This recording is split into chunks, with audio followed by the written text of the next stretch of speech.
말씀의 제목은 신앙생활의 축입니다. 신앙생활의 축. 예전에 운전할 때 자동차 축이 부러진 적이 있어요. 음, 큰 사고가 날 뻔했어요. 만약 제가 모르고 세게 달렸거나 그곳이 고속도로였다면 위험천만한 것이죠. 그런데 다행히 잘 발견해서 수리를 했지만 만약 우리 신앙생활의 축이 부러진 채 우리가 인생을 질주하고 있다면 그것만큼 어렵고 위험한 일이 있을까요? 앞으로 가도 속도가 안 날 거고요. 가는 내내 위험할 거고요. 제대로 도착할지 장담도 못하는 여정이라면 그게 어떻게 안전한 걸까요? 어느 목사님 그러시더라고요. 신앙은 성공이 아니라 완주다. 워낙 사람들이 성공하니까 잘못된 길로 가도 뭐 잘못된 길인지 모르니까 완주가 정말 중요하다. 이렇게 말씀하신 것 같아요. 사람들이 얼마나 성공을 원해요. 안전한 거 얼마나 원해요. 그런데 자신이 실패한 상태라는 거 모르고 달려가면, 안전하지 않은 상태라는 거 모르고 달려가면, 그거 정말 위험한 일이죠. 지난주 살펴봤지만 로마 시대만큼 타락한 문화가 있었나 싶잖아요. 요즘 출토되는 로마 그 고고학 그 자료들 보면 정말 음란한 시대였거든요. 축이 부러졌어요. 그런데 팍스 로마나 그게 주는 평안함 때문에, 로마 제국이 주는 평안함 때문에 위험하다는 거 모르고 살았다는 거죠. 베드로는 이런 로마 문화에 젖어 사는 그 시대의 사람들에게 말씀을 하지만 오늘 우리는 그 시대에 비추어서 오늘 시대 속에서 내가 내가 어떤 삶을 살아야 하는지 생각해 보기를 원합니다. 오늘 본문의 핵심은 무엇입니까? 성도는 말씀을 통해 살 때 가장 안전한 길로 갈 수 있다는 것입니다. 제가 예전에 예배 드리다가 깜짝 놀란 적이 있어요. 어떤 교회 갔더니 예배 드리는데 계속 핸드폰만 보면서 계속 검색하더라고요. 그러면서 예배 드리더라고요. 명확히 말하면 그냥 앉아 있는 거죠. 또 어떤 분은 예배 드리는데 계속 그렇게 부산하게 움직여요. 그러니 저도 마음이 부산하더라고요. 문제는 가끔 우리 교회도 그런 경우들이 있어요. 왜 그럴까요? 1차적으로 말씀 제대로 못 전하는 제 책임이 크겠죠. 그런데 한편으로는 말씀에 대해 예배에 대해 바른 신앙적 관점이 있지 못하구나. 그냥 예배만 와 있구나. 이런 생각 든다는 것입니다. 그래서 오늘 이 부분을 좀 다뤄야 될 측면이 있는 것 같아요. 오늘날 코로나 이후 한국의 출생률이 급감했다 그러는데요. 결국 말씀과 가까이 하는 삶이 없구나, 없었구나. 이런 생각이 든다는 것입니다. 전 그래서 신앙생활의 중심이 말씀이 되어야 된다고 믿습니다. 말씀이 있어야 신앙이 바로 서고요. 말씀이 없으면 신앙이 죽는다고 생각해요. 오늘 베드로 사도가 말해요. 너희가 거듭난 것은 썩어질 씨로 된 것이 아니요 썩지 아니할 씨로 된 것이니 살아있고 항상 있는 하나님 말씀으로 되었느니라. 무슨 의미예요? 첫째로는 세상의 모든 것이 썩는다는 거죠. 유효기간이 있어요. 그런데 말씀은 유효기간이 없어요. 영원불멸이에요. 썩지 않는 씨예요. 생명을 주는 씨예요. 그래서 말씀을 잘 들으면 죽을 것이 살고 없어질 것이 없어지지 않아요. 썩어질 것이 썩지 않음을 입어요. 그래서 말씀 제대로 심기면 사람이 죽어도 사는 거예요. 그것이 부활입니다. 말씀에 생명이 있어요. 둘째로는 그리스도께서 썩지 아니할 시로 오셨다는 거예요. 말씀이 육화되신 분이 우리 영혼을 구원하시기 위해 우리 안에 임하셨기 때문에 그래요. 그리스도께서 우리 안에 임하시니 우리 영혼이 살고 인생이 사는 거예요. 주석을 보니 어떤 분이 따님에게 물었대요. 요즘 집안 형편 안 좋은데 괜찮으니? 그랬더니 그렇게 얘기했대요. 고난 속에서 예수님만 바라보게 되었어요. 집안 형편이 안 좋았던 것 같아요. 그런데 이 딸의 믿음을 확인해서 참 마음이 감사했대요. 아버지 사업이 흔들리면서 집안이 난장판이 되었다거든요. 문제는 이 아버지랑 딸이 어려운 중에 사업 그래도 일으켜보려고 비행기 타고 현장 가는데 그 비행기가 그만 폭발해버린 거예요. 그래서 가족이 순식간에 반이 사라져버렸어요. 얼마나 큰 충격입니까? 얼마나 큰 시련이에요. 그런데 그분이 이렇게 말했대요. 예수님 때문에 견딜 수 있어요. 고난 앞에서 이렇게 말하는 게 어떻게 쉽습니까? 그런데 그 안에 말씀이 있고 그리스도께서 살아계시니까 고난 속에서 견디는 거예요. 제가 아는 어떤 친구도 이런 고난 때문에 믿음 잃고 지금도 방황해요. 반대로 이 동일한 고난을 당한 어떤 친구는 고난 속에서 도리어 믿음이 견고해져서 제가 도리어 도전을 받아요. 여러분 어떻게 이렇게 다를까요? 근본적인 이유는 딱 하나라고 생각해요. 고난의 시간을 아직 벗어나지 못한 그런 부분도 있지만 말씀 속에 심겨진 마음 속에 심겨진 말씀, 살아계신 예수님을 계속 바라보는 그 마음, 그것 때문이라고 생각해요. 생각해 보세요. 고난만큼 무거운 짐이 있나요? 때로 웃는 날도 있지만 뭐 우는 날은 없나요? 그런데 말씀이 심겨지면 웃는 날도 겸손하고 우는 날도 겸비해요. 말씀이 샘이 돼서 영혼을 채우고 다시 살아갈 용기를 주고 위로와 소망이 되거든요. 그게 참 산소망이에요. 부활하신 그리스도께서 우리에게 일어날 용기를 줘요. 그러니까 산소망이 있어요. 결국 마음속에 무엇이 심겼느냐가 중요하지 않습니까? 마음에 의심이 있으면 의심이 끝나기까지 흔들려요. 마음에 분노가 있으면 분노가 꺾이기까지 흔들려요. 그러니까 사람이 심은 대로 거두는 거 맞아요. 갈라디아서 6장 7절 보면 스스로 속이지 말라. 하나님은 업신여김을 받지 아니하시니 아니나니 사람이 무엇으로 심든지 그대로 거두리라. 저는 이 말씀 생각하면서 참 무서운 말씀이라고 생각했어요. 정신을 번쩍 차리게 하더라고요. 가정에서 자녀 키우면서 자녀를 보면서 왜 이럴까 걱정 많이 하잖아요. 그런데 무엇을 뿌렸는지가 문제인 거라는 거죠. 신앙도 그래요. 내가 원하지 않은 들포도가 열렸어요. 왜 이럴까 추적해보면 내가 뭔가 잘못 심은 거죠. 결국 사람이 거듭나야 좋은 열매를 맺을 수 있는 거예요. 거듭나지 않고 교회만 다니고 일만 열심히 하고 사람 좋은 사람 따라다니고 좋은 프로그램 따라다니고 말씀이 심기지 않으면요. 그 안에 그리스도가 없으면요. 사실 축이 없는 거예요. 축이 부러진 거예요. 거듭났어도 그 말씀이 그 마음속에 살아있지 않으면 축이 부러진 거예요. 지금 형편 좀 좋다고 자랑할 것 좀 있다고 지금 내가 누구보다 낫다고 생각한다면 그래서 정말 우스꽝스러운 일이에요. 오늘 23절 말씀을 잘 봐야 됩니다. 우리가 거듭난 것은 썩지 아니할 씨로 된 것이래요. 베드로는 이 말씀을 통해서 살아있고 항상 있는 하나님 말씀의 위력을 선언해요. 우리가 비록 로마와 같은 세속사회 속에 살지만 무엇에 집중하여 살아야 하는지를 알려주고 있는 거죠. 살아있고 항상 있는 하나님 말씀.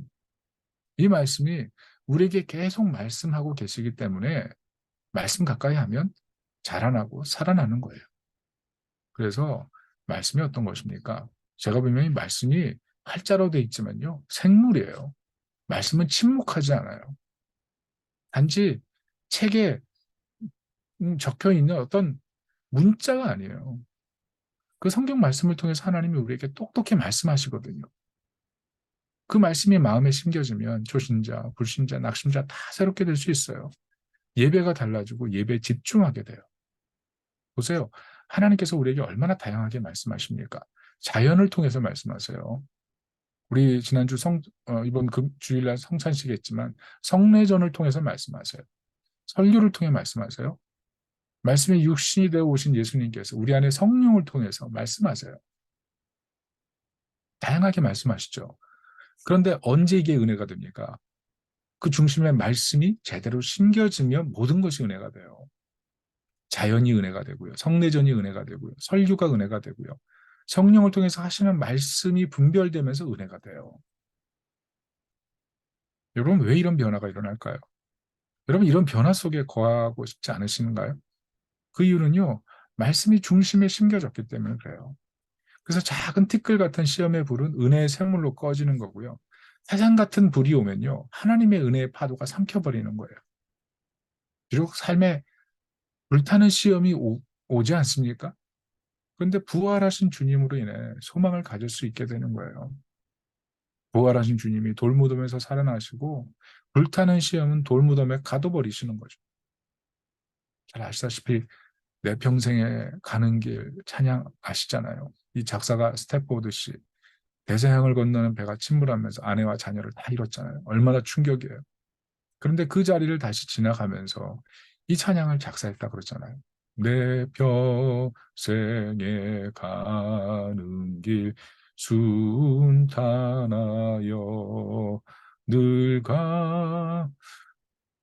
계속 부르고 싶지만 얼마나 은혜됩니까? 내 영혼, 내 영혼 이렇게 부르면서 찬양하는 그 찬양 가사만 이게 읽어도 은혜가 되는데 부를 때 더 은혜가 되잖아요. 불같은 시험인데요. 부활하신 주님으로 인해 소망 가지는 거예요. 그래서 신앙은요, 말씀을 통해서 하나님의 뜻 안에서 다시 서는 겁니다. 항상 있는 말씀으로 살아나는 겁니다. 그래서 말씀 붙들어야 돼요. 다윗같이 주야로 묵상할 만큼 소중한 것이 하나님 말씀인 줄로 믿습니다. 시편 19편 7절부터 11절 보세요. 저는 이거 볼 때마다 심금을 울리는데요. 여러분도 은혜가 있으리라고 믿습니다. 뭐라고 써 있습니까? 여호와의 율법은 완전하여 영혼을 소상시키며 여호와의 증거는 확신하여 우둔한 자를 지혜롭게 하며 여호와의 교훈은 정직하여 마음을 기쁘게 하고 여호와의 계명은 순결하여 눈을 밝게 하도다. 여호와를 경유하는 도는 정결하여 영혼까지 이르고 여호와의 법도 진실하여 다 의로우니 곧 많은 순금보다 더 사모할 것이며 꿀과 송이꿀보다 더 달도다. 또 주의 종이 이것으로 경고를 받고 이것을 지킴으로 상이 크니이다. 이 말씀이 너무 좋아서 외우고 또 외우고 했는데 이상하게 자꾸 잊어버려요. 왜 이렇게 기억력이 안 좋아지나 싶습니다. 무슨 뜻이에요? 말씀이 결국 우리 인생에서 가장 좋은 것이고 말씀이 내 상이 된다는 약속의 말씀 아니에요. 말씀 지키면 영혼이 소성되고요. 말씀 지키면 지혜가 임하고 말씀 지키면 마음이 기쁘게 되고 말씀 읽고 나아가면 눈이 밝아지고 그렇게 사는 거예요. 삶이 변화돼요. 말씀 가까이 가면 사람이 변화되고 살아나요. 여러분 미국 교회가 우리에게 복음 전했잖아요. 최고의 엘리트들 보내서 한국 교회 살려 먹였어요. 그 미국 교회. 지금 다 죽어가잖아요. 영국 교회 보세요. 얼마나 부흥이 일어나서 미국까지 부흥의 불을 붙이고 전 세계로 부흥이 확산됩니까? 근데 지금 교회가 술집으로 막 바뀐다 그러잖아요. 그런데요. 말씀 읽는 교회, 말씀 읽는 성도는 살아있어요. 그 살아있는 성도들 때문에 교회가 죽지 않아요. 교회는 건물은 사라져도 사람이 살아있고 성도들의 모인 그 공동체는 살아서 다시 하나님의 부흥의 때를 기다리는 줄로 믿습니다. 말씀이 그 사람 안에서 거듭나게 하고 썩지 않게 하고 살아있게 만들기 때문에 그래요. 그 말씀이 사람을 하나님의 형상으로 바꾸기 때문에 그 사람 보면서 예수 믿는 역사가 나타나는 거예요. 고린도전서 3장 18절에 이렇게 써있죠. 우리가 다 수건을 벗은 얼굴로 거울을 보는 것 같이 주의 영광을 보며 그와 같은 형상으로 변화하여 영광에서 영광에 이르니 곧 주의 영으로 말미암습니다. 무슨 뜻입니까? 우리는 지금보다 더 좋은 환경이 영광이라고 생각하잖아요. 그런데 다 그게 바람이라는 거예요. 세상 영광은 다 지나간다는 거예요. 그런데 말씀은 하나님의 영이 임하는데 그 말씀이 우리를 하나님의 형상으로 바꾸고 영광에서 영광에 이르게 한다는 것입니다. 말씀 외에는 다 사라진다는 거예요. 그런데 말씀 떨어지는 사람은 살아나고 말씀 심겨지는 사람은 부활한다는 거예요.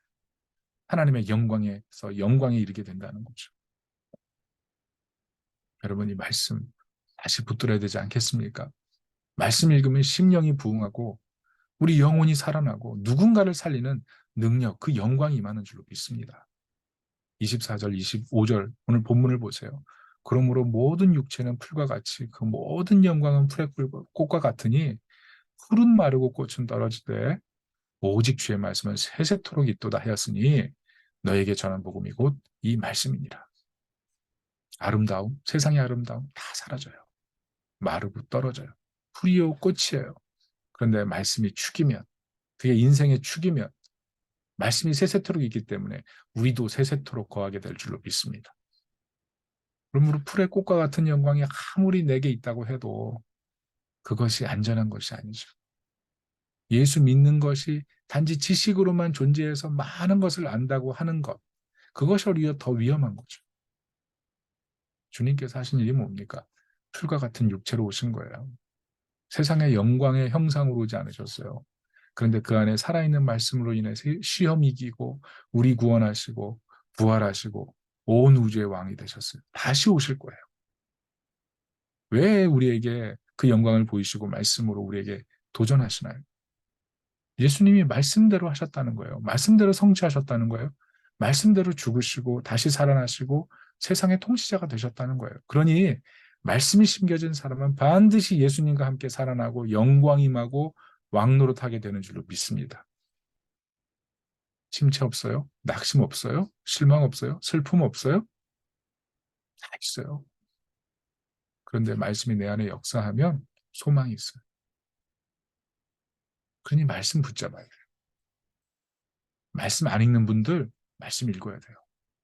말씀 멀리 해가지고 성경책 어디 있는지 모르는 분들 성경책 다시 찾아서 꺼내서 읽어야 돼요. 예수님이 말씀이에요. 말씀 멀리 하는 건요, 주님과 멀어지는 거예요. 구원의 감격과 멀어지는 거예요. 부활의 감격과 멀어지는 거예요. 돌아보세요. 내 신앙의 축이 살아있나요? 부러진 채 그냥 떠밀려 살고 있진 않나요? 썩어질 것을 바라보면서 썩어지지 않을 것을 바라고 있진 않나요? 세상적인 안전만 구하면서 말씀 떠나서 엉뚱한 것만 심으려고 하고 있진 않나요? 오늘 본문 보세요. 풀의 영광이에요.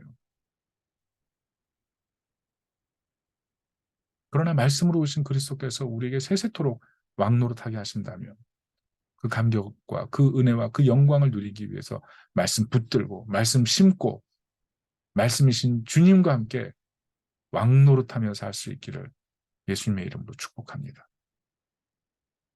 말씀의 결론을 맺습니다. 최근 중국과 인도 국경선에서 중국이 도발한 사건이 있었어요. 인도와 중국 국경선에서 서로가 자기네 땅이라고 우기는 곳이 있거든요. 그런데 싸움하면 대부분 인도에서 더 피해가 컸단 말이죠. 근데 이번에 미국이 인도에게 군사 정보를 줬거든요. 그래서 인도가 쉽게 중국을 물리쳤대요. 정보의 힘이죠. 그런데 우리 신앙이 살아있게 하고 세세토록 하나님의 영광 아래 살아가게 하는 힘이 무엇입니까? 네, 말씀의 힘이에요. 근데 그 말씀이 그리스도시고요. 그 말씀의 힘이 그리스도의 부활로 이미 증명됐어요. 이 말씀을 신앙의 축으로 삼고 주님 다시 오실 때까지 말씀을 심으면서 말씀을 붙들면서 다른 믿음의 길, 그 영광의 길을 갈 수 있기를 예수님의 이름으로 축복합니다. 아멘. 우리 이 시간 같이 한번 기도할까요? 혹시라도 말씀 떠나서 안전을 추구했던 잘못된 삶이 있다면 돌이켰으면 합니다. 잘못된 것을 심고 있다면 버리고 말씀 붙들도록 기도합시다. 말씀으로 살아있는 사람이 주님 앞에서 살아나게 될 거예요. 여러분 말씀 읽는 것, 기도하는 것, 말씀을 삶에 적용하는 것 다시 시작했으면 좋겠어요. 나 혼자 이 은혜를 누리는 게 아니라 누군가와 같이 말씀을 읽고 또 이 말씀을 읽도록 복음을 전하고 그래서 같이 살아나게 하는 우리가 됐으면 좋겠어요. 우리 다 같이 우리 신앙의 축이 회복되도록 기도하겠습니다. 하나님, 우리 신앙의 축이 회복되길 원합니다. 말씀을 가까이 하고 말씀으로 살아날 수 있는데 그리스도께서 우리 안에 오신 참 말씀이요 참 생명인데 말씀을 멀리하고 말씀 속에 거하지 않고 말씀 붙들지 못하고 있는 제 자신을 주님 앞에 회개하며 나갑니다. 더 말씀과 거하게 하시고 말씀 묵상하게 하시고 우리 사랑하는 성도들 말씀 붙들고 말씀 믿고 말씀 의지하고 말씀 사랑하고 말씀을 같이 읽으며 기도와 묵상과 삶의 적용을 통해 하나님께 영광 돌리고 우리 주변에 예수 믿지 않는 많은 사람들 그들에게 이 말씀 전하고 같이 하나님 말씀 속에 거하도록 우리가 돕는 그런 사람 되길 원합니다. 혹시라도 우리 마음이 잘못된 길로 가 있지 않습니까? 썩어질 것만 구하면서 썩지 아니할 씨를 버리고 있지는 않습니까? 썩지 아니할 씨로 오신 예수님 우리 안에 받아들였다고 하면서 썩지 아니할 길로만 가야 될 것인데 썩을 길로만 가고 있지는 않습니까? 주님, 우리의 둔한 마음을 이 시간 고쳐주시고 다시 신앙의 축, 말씀, 그리스도 안에 거하고 이 영적인 은혜를 붙들도록 도와주시옵소서.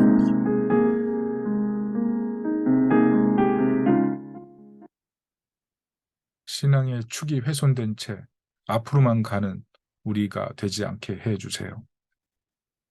말씀 다시 붙들고 그리스도 안에서 살아있고 누군가를 살리는 그런 참된 신앙의 축 있는 우리가 되게 도와주세요. 예수님의 이름으로 기도합니다. 아멘.